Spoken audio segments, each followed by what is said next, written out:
Chapter 16. A job well done. The hum of the engine faded as Zeus guided the Centaur 32X through the winding underground tunnels beneath the mansion.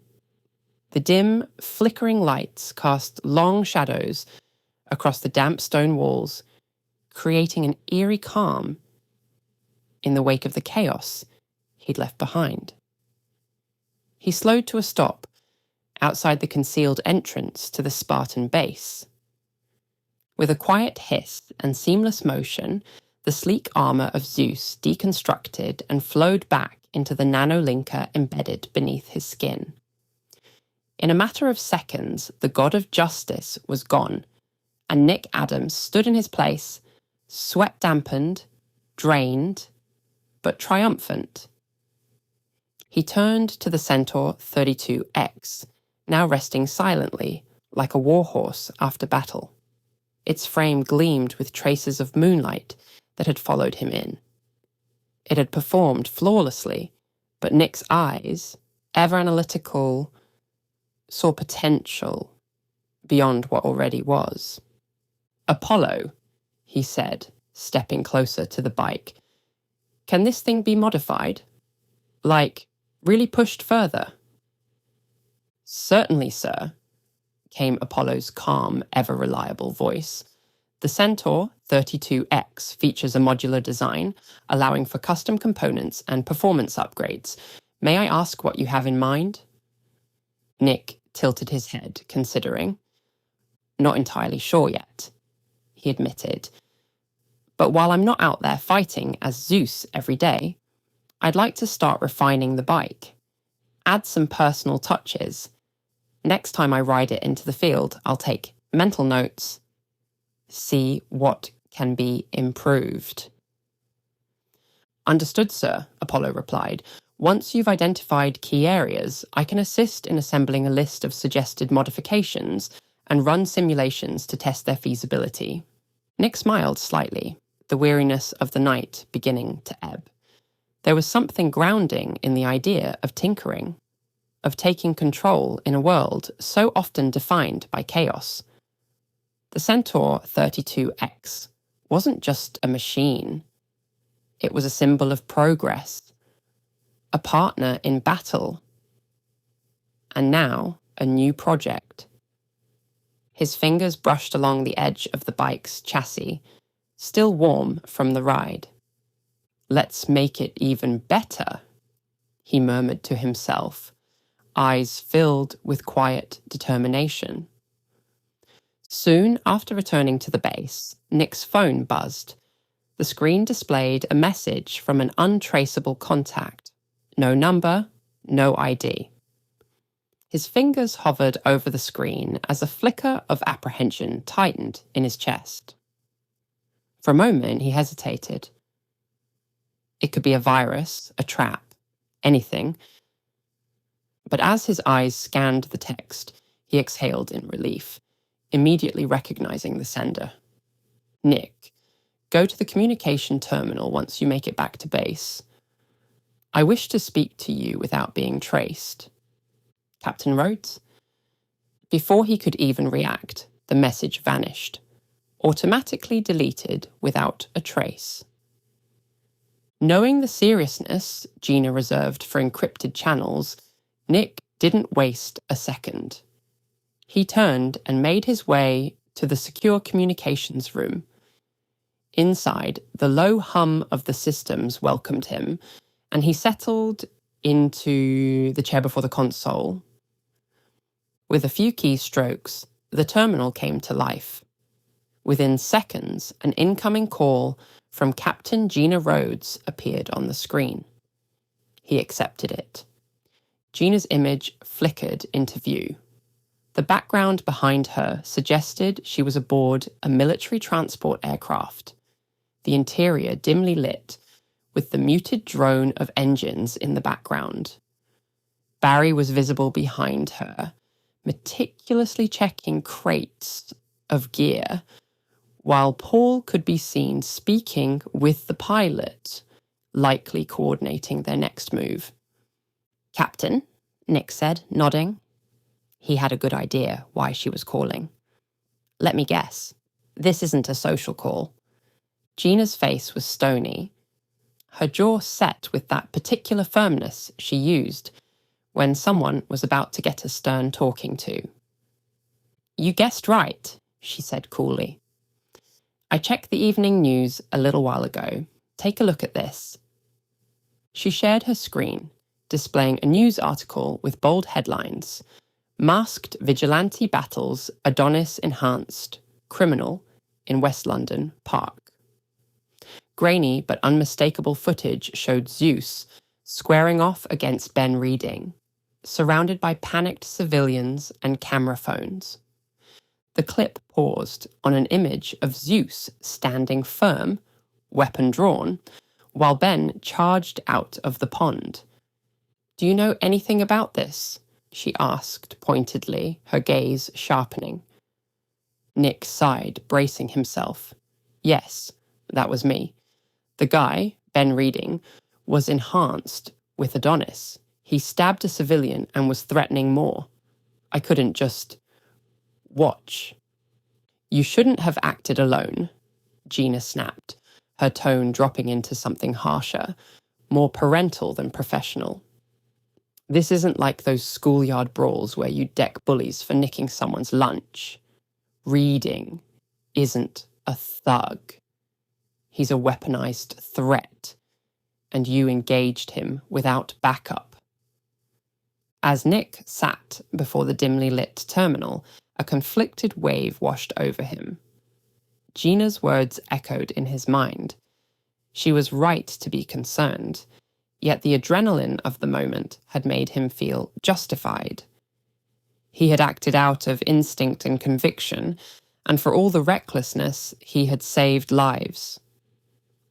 Before he could muster a defense, Gina's tone softened. Her expression, though still firm, held a flicker of approval.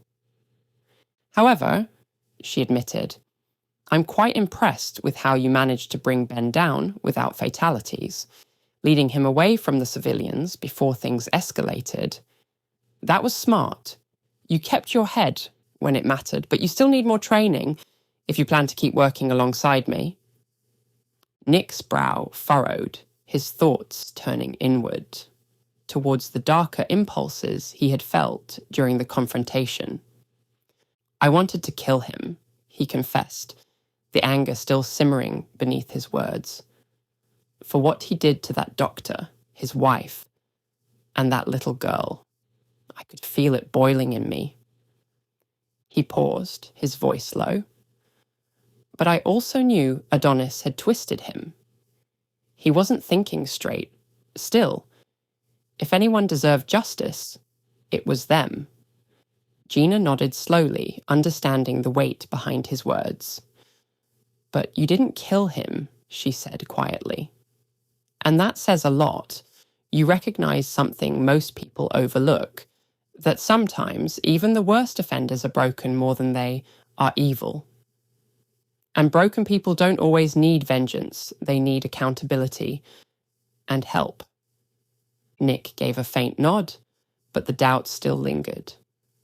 Still, I can't shake the feeling he'll come after me again, he admitted. If Ben escapes or gets released, he'll come hunting. He made that pretty clear. Gina leaned forward, her gaze serious but sympathetic. That's a possibility you need to prepare for. We'll keep a close eye on him. Just remember, his vendetta is against Zeus, not Nick Adams. In public, you should be safe, but stay alert. Be cautious. Nick shifted slightly in his seat, rubbing the back of his neck. It's not just him. There's also Scar, leader of the Lost. Said he'd come for me after I took them down on the Piccadilly line this afternoon. Gina's eyes narrowed slightly, and for a moment she said nothing. Then she spoke with the calm certainty of someone who had lived through the harshest of lessons. It's cause and effect, Nick, she said. Every action we take, no matter how noble, leaves a ripple. Some bring change, Others bring consequences. I learned that during the war. You make choices and the world pushes back. Nick met her eyes, sensing the personal weight behind her words. The key, she continued, is to be ready for the pushback. Stay sharp, be prepared, think ahead. You did a good thing today, Nick. But people will come after you for it. That's the reality of what we do. I know, Nick said, absorbing every word, and I'm ready for whatever comes. Gina gave a small, proud smile. Good. Because I have no doubt you'll handle it. Just remember, you're not alone. You've got us. Always. At that moment, Paul entered the cockpit from the rear of the aircraft, carrying a data tablet. He handed it to Gina with a nod. Captain, he said, we've received new intel from Sparta. There are still death claws active in London. They've flagged 2 suspected safe houses, just waiting on your go. Thank you, Paul, she replied, scanning the screen with trained efficiency.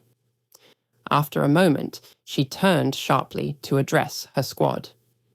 Spartans, she barked, her voice crisp with command. You all know the death claws are still slithering around this city. It's time we smoked them out. We hit their hideouts, shake the tree, and make 'em talk. Gear up. We move in 15. Then her attention returned to the terminal. She looked at Nick, her commanding presence softening once more. Sorry, Nick, duty calls. You should get some rest. It's been a long day. Nick gave a weary smile, feeling the fatigue creeping in now that the adrenaline had faded. You're right. I think it's time to call it a night. Good. We'll catch up properly tomorrow, she said, her voice warm. Stay safe and get some sleep. You too, Captain, and good luck out there. Gina gave him a final nod before the call disconnected, the screen fading to black. Nick stood up from the chair and crossed the room to the platform tucked into the corner. With a low mechanical hum, it lifted him smoothly up to the upper level of the mansion. As the lift settled with a soft click, he stepped off and made his way to his uncle's office, unlocking the door and exiting into the grand main hall. Anne was there, waiting for him. Her arms were folded and her face bore a mixture of concern and curiosity. I tried going in to see if you were all right, she said gently. But Apollo told me you didn't want to be disturbed. What exactly were you doing in there? Despite the exhaustion tugging at him, Nick offered a calm, well-practiced reply. I'm helping my uncle with some remote work, part of his work-from-home initiative. I have to use the computer if I want to keep living here. Anne raised an eyebrow, still clearly intrigued. What kind of work? Nick kept his tone even, his expression sincere. The kind that involves signing NDAs. I'm not really allowed to share any company secrets. She paused, then nodded slowly. All right, I get it. Just don't push yourself too hard, okay? A small smile touched Nick's lips, genuine in its gratitude. Thanks, Anne. I'll be all right. I appreciate you checking in. As Anne accepted his explanation and headed off to bed, Nick exhaled quietly. He was thankful for her concern, and even more thankful that she hadn't pressed further. Balancing the dual lives of Nick Adams and Zeus was only going to get harder from here. When he finally reached his room, the comfort of its quiet familiarity embraced him. The events of the day, the brutal fight, the wounded boy, Gina's call, all came rushing back. He collapsed onto his bed, the softness a welcome contrast to the hardness of the world he'd just come from. Apollo, he murmured, barely above a whisper, can you play something relaxing? Of course, sir. Soothing melodies began to fill the room, gentle and calming like a breeze at dusk. The music wrapped around him, easing the tension in his shoulders, slowing his racing mind. It wasn't just sound, it was sanctuary. As he lay there, eyes heavy, Nick reflected on the day's events. He had confronted a dangerous, enhanced madman. He had saved an innocent life. He had walked the line between justice and vengeance, and chosen the harder path. And in doing so, he had become more than just a boy in a suit. He had become a protector. A quiet sense of fulfillment washed over him, not from pride, but from purpose. With the promise of a new day ahead, and new challenges lurking just beyond the horizon, Nick allowed himself to surrender to rest. His breath slowed. The music drifted. The night embraced him, and sleep came. To be continued.